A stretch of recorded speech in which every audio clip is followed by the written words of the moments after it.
il y a certaines méthodes à utiliser. Premièrement, dès qu'il est petit, il faut lui inculquer les bonnes habitudes. Dans la croyance, lui montrer, lui expliquer qui c'est Allah tabaraka wa ta'ala, et lui poser des questions simples au début, et lui donner les réponses. Qui t'a créé, qui a créé toutes choses, qui tu dois adorer, à qui tu dois demander, à qui tu vas retourner, où est Allah, etc. Et lui répondre. Deuxième chose, l'habituer, lui donner l'habitude. Pourquoi le prophète sallallahu alayhi wa sallam a dit « Enjoignez à vos enfants d'accomplir la prière à 7 ans. S'ils sont toujours réticents à l'âge de 10 ans, corrigez-les et séparez-les dans les couches. » Est-ce que à 7 ans, c'est obligatoire la prière pour un enfant? Non. 10 ans? Non. Quand il est pubère, c'est obligatoire.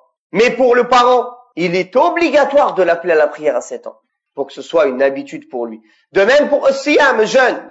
Au début, on commence à faire habituer les enfants au jeûne. Ils commencent le jeûne avec nous. Quand ils ont trop faim, ils rompent. Un quart de journée, une demi-journée. Après, 1 jour sur 2, 1 jour sur 3. Et plus ils grandissent, après, ils font tous les jours. Pour que quand il arrive à 10, 11, 12 ans, il puisse jeûner tous les jours. Quand il est adolescent, ça y est, il a l'habitude de jeûner. D'ailleurs, Sahaba radiyallahu anhum, ils faisaient jeûner leurs petits-enfants le jour de Ashura.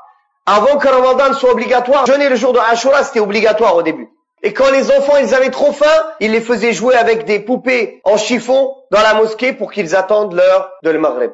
Donc, barakallahu fikum, habituer un enfant à la croyance, aux adorations comme la salat, le jeûne, même à la sadaqa, au zakat, on lui donne l'habitude. Par exemple, s'il fait une petite boîte, il met à chaque fois qu'il a un peu d'argent, il met un peu d'argent pour les pauvres dedans, ou on lui donne, lui, il va donner aux pauvres, ou il va participer. De même, aux bonnes politesses et aux bonnes manières. Comme le prophète sallallahu alayhi wa sallam a dit, quand il était assis, le jeune homme, il dit, j'étais un jeune homme, et ma main se baladait partout, alors que je mangeais avec le prophète sallallahu alayhi wa sallam.